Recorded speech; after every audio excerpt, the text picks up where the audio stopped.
अचानक से मेरी आँख खुली। मैंने मतलब रोने की आवाज़ें आने लग गई।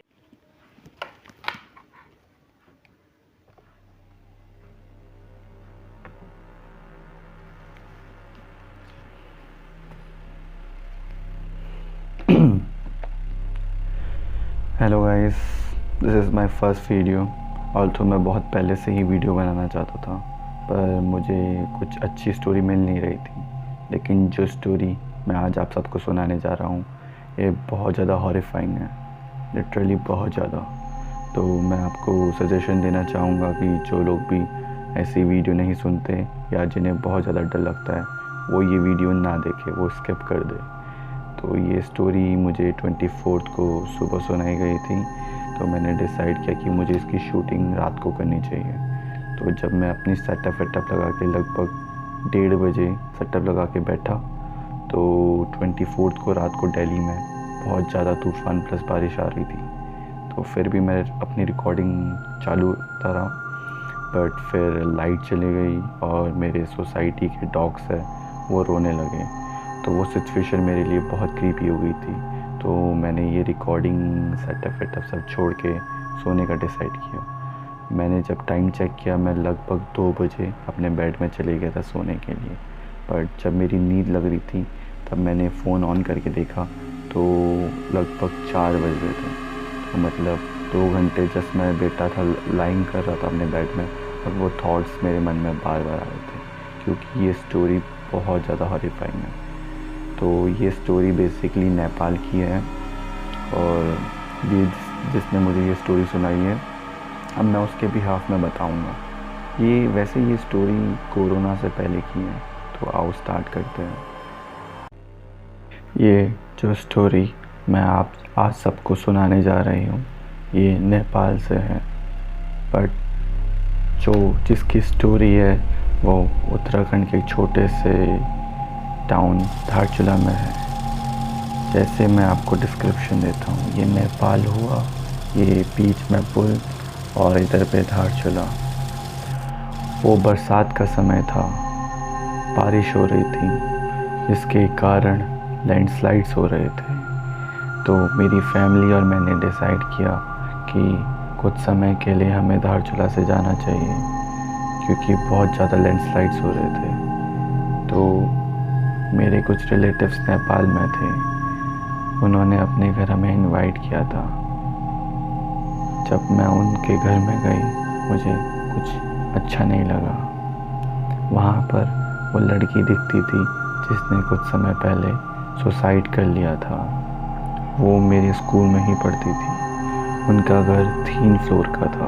फर्स्ट फ्लोर जिसमें कोई रहता नहीं था, सेकंड फ्लोर जिसमें उनकी फैमिली रहती थी, और ग्राउंड फ्लोर जिसमें मैं, मेरे कज़न्स और मम्मी पापा रहते थे। एक रूम था जिसमें मेरे मम्मी पापा रहते थे, और हॉल जो कि मेरे कज़न्स और मेरे लिए था। मुझे हर रात को वो लड़की दिखती थी, रोने की आवाज़ें आती थी। एक रात को करीबन 1 हफ्ते बाद मैं अपने बेड में सोई थी। उस रात को मेरा सिर बहुत दर्द हो रहा था, मेरी तबीयत बहुत ख़राब थी। मैं जल्दी ही सो गई थी। जब आधी रात को मेरी नींद खुली और मैंने देखा सब कुछ अंधेरा ही अंधेरा था। मैंने बगल में से टॉर्च चलाई और देखा दरवाजे में वो खड़ी थी। मैं उसे देख के बहुत डर गई। मैंने अपनी आंखें बंद कर ली।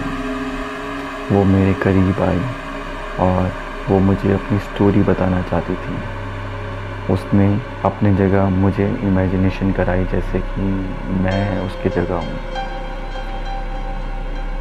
उसे कई हफ्तों से आत्माएं सता रही थी। वो बहुत इंट्रोवर्ट थी, इसके कारण उसने इस बारे में ना कि स्कूल में किसी को बताया, ना अपने घर में किसी को बताया। यही उसकी सबसे बड़ी गलती थी। एक दिन वो अपने स्कूल से लौटी। जब घर लौटी, उसने शावर ली और अपनी माँ से जाके बातें की। उस दिन उसे कुछ अच्छा लग नहीं रहा था।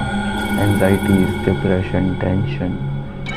वो अपनी माँ से बातें करके अपने टॉप फ्लोर जो कि उसका रूम था वहाँ चली गई। कुछ समय बैठने के बाद उसे सहा नहीं गया इतना डिप्रेशन और एंजाइटी। उसने अपनी पंखे से लटक के जान दे दी। जब वो जान दे रही थी तब मैं उसको अपनी जगह इमेजिनेशन कर रही थी और मेरे गला जैसे कि कोई दबा रहा है और बहुत दर्द हो रहा था मेरे गले में, जैसे मानो मैं ही लटक रही हूँ उसमें।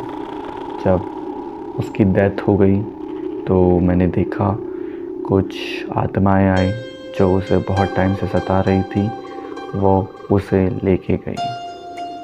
घर के बगल में ही एक पीपल का पेड़ था जिसमें उसे बांध दिया गया और आत्माएं उसे सताने लगी।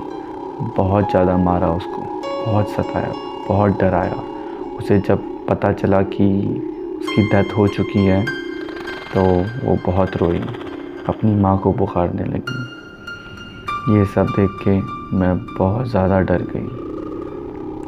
जब मैंने दूसरा पार्ट देखा कि मैं वापस ही बेड में लाई कर रही हूँ और वो दरवाज़े में खड़ी है, मैंने उसको देखा और मैं बहुत रोई। मैंने उसका दर्द देख चुकी थी, इस कारण मुझे बहुत रोना आया। बट अब कुछ बहुत ख़राब होने वाला है। वो मेरे करीब आई, जैसे वो नॉर्मल दिखती थी वो वैसे ही दिख रही थी।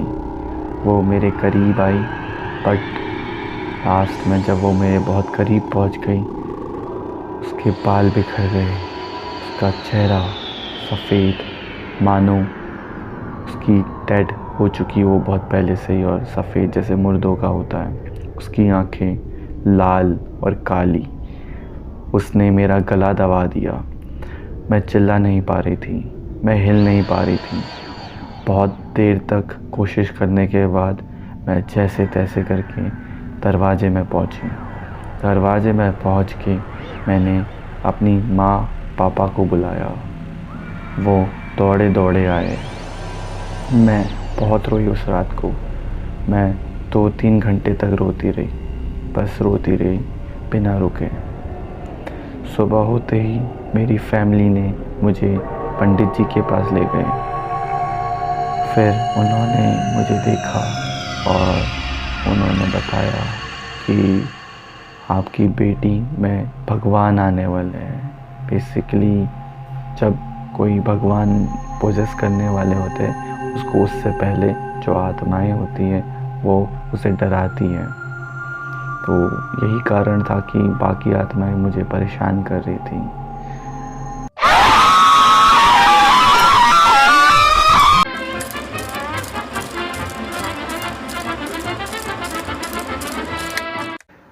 यही थी हमारी कहानी। Not forget to like, share, subscribe and share. ये हमारी पहली वीडियो है, इसमें बहुत मेहनत लगी है, तो मैं चाहता हूँ कि आप सब अपना सपोर्ट दिखाएं और नेक्स्ट वीडियो के लिए इंतज़ार करें। अगर आपके पास ऐसे ही हॉरिफाइंग स्टोरीज़ है तो आप हमें इंस्टाग्राम या फिर जीमेल में सेंड कर सकते हैं। हम आपकी स्टोरीज़ को बाकियों तक पहुँचाएंगे। Thank you.